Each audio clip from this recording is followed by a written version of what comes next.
पहला प्रश्न है, जैन धर्म के 22वें तीर्थंकर कौन थे? अरिष्ट ने भी। सेकंड प्रश्न है, जैन धर्म के 23वें तीर्थंकर कौन थे? पार्श्वनाथ।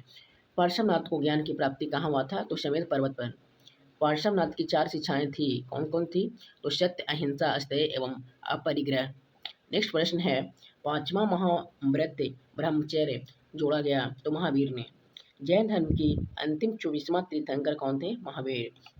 महावीर की पत्नी का नाम यशोदा और उनकी जन्म कब हुआ था? तो कुंभ ग्राम वैशाली में 599 ईस्वी पूर्व में हुआ था। महावीर की मृत्यु कब हुआ? तो पावापुरी में 468 ईस्वी पूर्व में हुआ था। महावीर के बचपन का नाम था वर्धमान और वह क्षत्रिय राजघराने में जन्मे थे। उनके पिता का नाम सिद्धार्थ जो कि गैत्रिक कुल में जन्मे थे। उनकी माँ का नाम त्रिशला लिच्छवी गणराज एक कुमारी थी। महावीर की पुत्री का नाम था एनोजा प्रियदर्शनी। महावीर के ज्ञान की प्राप्ति हुआ था ऋजिपालिका नदी के तट पर साल वृक्ष के नीचे। जैन धर्म में पूर्ण ज्ञान करने के शब्द को क्या कहते हैं? तो कैवल्य कहते हैं। महावीर ने प्रथम उपदेश दिया था राजगिरी में। प्रथम शिष्य यानी कि अनुयायी था जमाली जो कि उनका दामाद था। महावीर और बुद्ध दोनों ने उपदेश दिया था तो मगध नरेश बिंबिसार के शासनकाल में।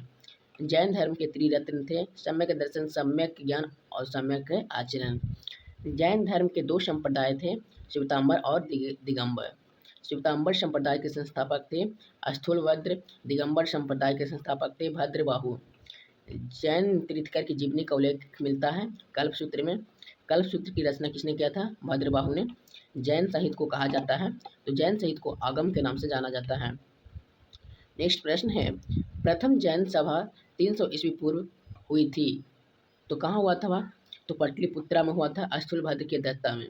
दूसरी जैन सभा 512 ईस्वी में कहाँ हुआ था? तो बल्लभी में हुआ था देवर्धि क्षमा श्रवण के दत्ता में। आजीवक पंथ का प्रवर्तक कौन है? तो मखली गोशाल। नेक्स्ट प्रश्न है, भागवत वैष्णव धर्म के प्रवर्तक थे तो कृष्ण। श्रीमद् भागवत गीता लिखा गया है तो किस भाषा में लिखा गया है? तो संस्कृत भाषा में लिखा गया है। भक्ति आंदोलन का प्रारंभ हुआ था अलवर संतों ने। सूफी धर्म आंदोलन का विकास हुआ था 9वीं सदी में। इस्लाम धर्म के संस्थापक कौन थे? तो हजरत मोहम्मद शाह, जिनका जन्म हुआ था 570 ईस्वी में मक्का में हुआ था। हजरत मोहम्मद साहब को ज्ञान की प्राप्ति कहाँ से हुआ था? तो 610 ईस्वी में हीरा नामक गुफा में हुआ था। हिजरी संवत की शुरुआत कब से हुआ था? तो 622 ईस्वी से। मोहम्मद साहब का मृत्यु कब हुआ था? 632 ईस्वी पूर्व में मदीना में। उनके उत्तराधिकारी कहलाए खलीफा। इस्लाम धर्म के पवित्र ग्रंथ है कुरान। ईसाई धर्म के संस्थापक ईसा मसीह। ईसाई धर्म के प्रमुख ग्रंथ है बाइबिल। ईसा मसीह का जन्म 4 ईस्वी पूर्व में बेथलेहम में हुआ था बेथलेहम में हुआ था। ईसा मसीह को सूली पर चढ़ाया गया था 33 ईस्वी में रोमन गवर्नर पोंटियस द्वारा। पारसी धर्म के संस्थापक थे पैगंबर जरथुस्ट्र हैं। और नेक्स्ट प्रश्न देखते हैं। उसके बाद नेक्स्ट प्रश्न हमारा है, पारसियों के धार्मिक ग्रंथ है तो जयंत अविस्ता। नेक्स्ट प्रश्न है, 16 महाजनपदों की सूची मिलती है तो किस ग्रंथों में मिलती है? तो बौद्ध ग्रंथ के अंगुत्तर निकाय और जैन ग्रंथ के भागवती सूत्र में मिलती है। अवंती की एवं अंग की राजधानी है। अवंती की राजधानी उज्जैन और अंग की राजधानी चंपा। कौशल एवं मल्ल की राजधानी है तो कौशल की राजधानी श्रावस्ती और मल्ल की राजधानी कुशीनारा। बतस एवं सूरसेन की राजधानी है तो बतस की राजधानी कौशाम्बी और सूरसेन का मथुरा। वज्जी एवं गंधार की राजधानी है तो वज्जी की राजधानी वैशाली हो जाएंगे, गंधार की राजधानी जो हो जाएगा तक्षशिला हो जाएंगे। मगध के सबसे प्राचीन वंश के संस्थापक थे बृहद्रथ थे जो कि वास्तविक संस्थापक बिंबिसार थे। मगध की प्रथम राजधानी गिरिव्रज जो कि राजगीर में स्थित है। हर्यक वंश के संस्थापक थे बिंबिसार। बिंबिसार का जो हत्या किसने किया था? तो अजात शत्रु ने किया था।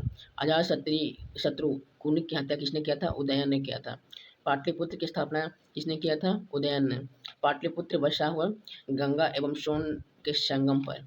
हर्यक वंश का अंतिम राजा था नागदत्सक। शिशुनाग वंश के संस्थापक थे शिशुनाग। नंद वंश के संस्थापक था महापद्म नंद। नंद वंश का अंतिम शासक था घनानंद। अष्टाध्याय प्रसिद्ध कृति है पाणिनि की। भारत पर प्रथम आक्रमण किया था ईरानियों ने। भारत पर प्रथम सफल आक्रमण किया था डेरियस प्रथम या दारा प्रथम ने 516 ईस्वी पूर्व में। भारत पर आक्रमण करने वाला पहला यूनानी शासक कौन था? सिकंदर 326 ईस्वी पूर्व। सिकंदर का पिता फिलिप्स का जन्म 356 ईस्वी पूर्व में हुआ था। घरानंद समकालीन थे, किसके समकालीन थे? तो सिकंदर के। सिकंदर की मृत्यु कब हुआ था? 323 ईस्वी पूर्व में बेबीलोन में हुआ था। सेल्यूकस निकोटर था सिकंदर का सेनापति। सिकंदर के गुरु अरस्तु का घोड़ा का नाम था बुकाफेला। सिकंदर और पोरस के बीच का युद्ध कहलाता है हाइडे स्पीच या झेलम बितस्ता का युद्ध। मौर्य वंश का संस्थापक था चंद्रगुप्त मौर्य। मौर्य वंश के परिचयित मुद्रा थी पन सुदर्शन झील का निर्माण किसने कराया था? चंद्रगुप्त मौर्य ने कराया था। चंद्रगुप्त ने जैन धर्म की दीक्षा किससे लिया था? भद्रबाहु से। चंद्रगुप्त मौर्य के गुरु एवं महामंत्री थे चाणक्य। चाणक्य का नाम था विष्णुगुप्त एवं कौटिल्य। कौटिल्य रचित अर्थशास्त्र की पुस्तक संबंधित है तो राजनीति से संबंधित है। भारत का मैकियावेली किसे कहा जाता है? चाणक्य को कहा जाता है। मुद्रा राक्षस नाटक के रचयिता कौन है? तो विशाखादत्त हैं। विशाखदत्त हैं। चंद्रगुप्त मौर्य के दरबार में आने वाला प्रसिद्ध यूनानी था मेगास्थनीज, जो कि पुस्तक लिखा है इंडिका। मेगास्थनीज था सेल्यूकस निकेटर का राजदूत। सेल्यूकस को पराजित किया था चंद्रगुप्त मौर्य ने 305 ईस्वी में। चंद्रगुप्त मौर्य की मृत्यु हो जाती है 298 ईस्वी पूर्व में श्रवण बेलगोला कर्नाटक में उपवास द्वारा। श्रवण बेलगोला में गोमतेश्वर की विशाल प्रतिमा को बनाया था चामुंडराय 983 ईस्वी में।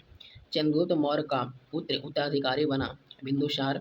अमित्र घात के रूप में प्रसिद्ध था बिंदुसार। डायमेकस भारत आया था, किसके समय आया था? तो बिंदुसार के समय आया था। आगे नेक्स्ट प्रश्न देखते हैं।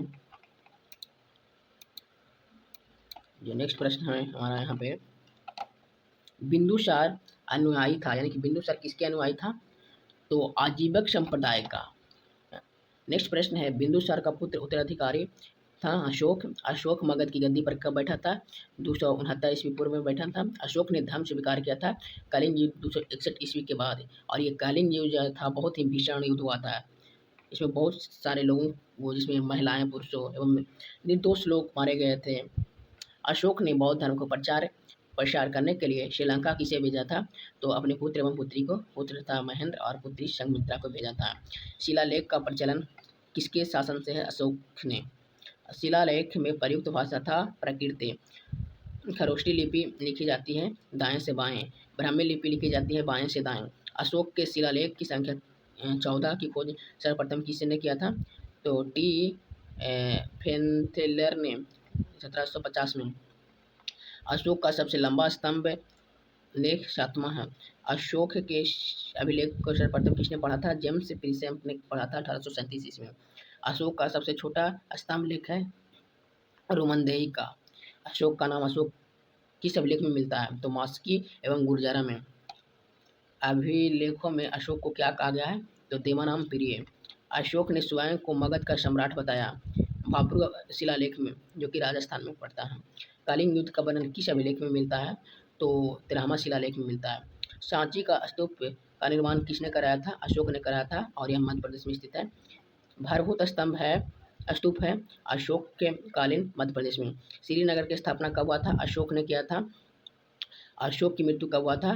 तो अशोक की मृत्यु 232 ईस्वी पूर्व में हुआ था। मौर्य वंश का अंतिम शासक था बृहद्रथ। शुंग वंश की स्थापना किसने किया था? स्थापना पुष्यमित्र शुंग ने। शुंग शासकों की राजधानी थी विदिशा। पुष्यमित्र शुंग ने अश्वमेध यज्ञ कराया था। 2 महाभाष्य के रचनाकार कौन है? रचयिता कौन है? तो पतंजलि। शुंग वंश का अंतिम शासक कौन था? देवभूति। कण्व वंश का संस्थापक वासुदेव। कण्व वंश का अंतिम शासक था सुशर्मा।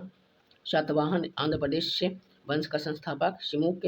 सातवाहन राजधानी प्रतिष्ठान महाराष्ट्र का महानतम शासक गौतमीपुत्र सतकर्णी।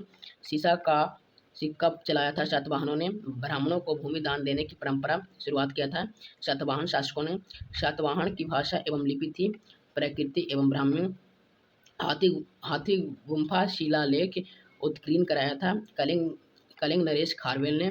भारत पर आक्रमण करने वाला विदेशी थे हिंद यूनानी शक पहलव कुषाण। भारत में सर्वप्रथम सोने के सिक्का जारी किए थे हिंद यूनानी इंडो ग्रीक शासकों ने। भारत आने वाला प्रथम यवन था डेमेट्रियस था। प्रमुख हिंद यूनानी शासक था मिनांडर था। मिनांडर को हराया गया था पुष्यमित्र शुंग ने। मिलिंद पन्हु ग्रंथ की रचना है नागसेन ने किया था। यूनानियों के बाद भारत आए थे शक। शकों का सबसे प्रतापी शासक था, तो शक का सबसे प्रतापी जो शासक था रुद्रदामन।